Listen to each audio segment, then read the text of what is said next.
has 6th graders, 7th graders, and 8th graders represented in this orchestra.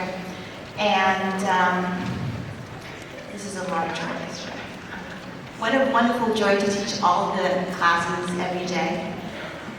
Just like Mr. Park says, we have a very strong curriculum for orchestra, and we work cohesively to make sure that the students are learning on each level, and we build upon each level after level, and so that we're part of the students' journey of developing musicians. And I'm so glad that you are here with us today to share. I right now would like to introduce to you our student teacher from UCLA, someone who has shown tremendous work ethic, started the school year with me, even though she didn't really need to be there. And so I'm very, very impressed with her, and so proud that she's able to learn through our program here, and us through her too. And so please welcome Miss Emily Taylor.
Thank you.